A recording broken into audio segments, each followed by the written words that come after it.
देवभूमि द्वारका जिला जो इसकी दरिया विस्तार है वो गुजरात राज्य की सबसे बड़ी है।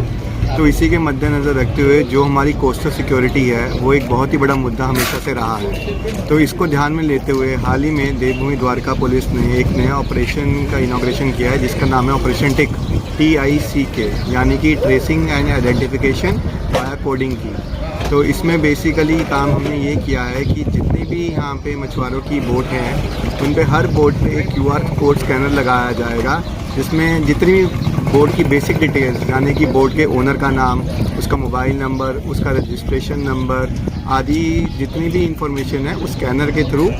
मिल जाएगी। और इस स्कैनर की खास बात यह है कि जो स्कैनर है ये ऑफलाइन मोड पर भी चल सकता है, मतलब कि जिसने भी वो इस एप्लीकेशन को डाउनलोड किया हुआ है वो स्कैनर को स्कैन करके अपना कभी भी कहीं भी अगर इंटरनेट अवेलेबल नहीं भी है तो भी वो बोट की पूरी जानकारी रख सकता है। इस ऑपरेशन के मेजर फ़ायदे ये हैं कि जब भी कोई बोट पानी विस्तार में जाती है तो जब भी कोई मरीन पुलिस या फिर कोई भी इंस्टीट्यूशन उस बोट की चेकिंग करेगा तो उस स्कैनर को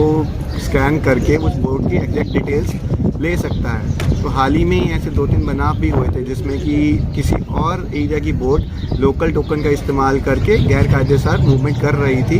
बट हमारे पास ऐसे अब तक कोई सिस्टम नहीं था जिससे हम पता लगा सकें कि बोट असल में किसकी है। बट इस स्कैनर के थ्रू जितना भी माहिती है बोट की वो पता लग जाएगी और इस स्कैनर के साथ हम अपनी एक लोकल स्टैम्प भी लगाएंगे जो इस बोट को एक ऑथेंटिकेशन देगी। तो इससे क्या होगा कि जो गैर रीति साथ जितनी भी बोट की मूवमेंट है उसको रिस्ट्रिक्ट किया जा सकता है और साथ ही साथ जितने भी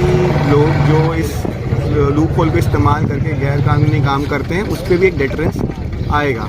तो इससे क्या है, जब भी कोई बोट पानी में जाएगी उसकी पेट्रोलिंग और साथ ही साथ उसकी जितनी बेसिक इन्फॉर्मेशन है वो मिल जाएगी। और इन केस अगर कोई हादसा होता है जिस कारण की बोट बिल्कुल ही बिन वार सी पड़ी होती है तो उसकी माहिती भी साथ ही साथ हम निकाल सकते हैं। वरना कई बार ऐसा बनाव बनता है कि बोट पड़ी हुई है और हमें नहीं पता लगता कि लोकल बोट है, बाहर की बोट है या फिर कोई संदिग्ध बोट है। हमारे पास स्कैनर और स्टैम्प होगा तो उससे हमें साफ साफ पता लग जाएगा कि हमारी लोकल बोट है और इसमें कोई शक्यता की बात नहीं है। तो ये मोटा भाग जो हमने ऑपरेशन टिक आज शुरू किया है वो हम टारगेट लगा रहे हैं कि अगले 1 महीने में जितने भी देवभूमि द्वारका की जितनी भी मछुआरों की बोट है हर किसी भी स्कैनर लग जाए और आगे की पेट्रोलिंग इस स्कैनर के थ्रू और डिटेलिंग में हो सके।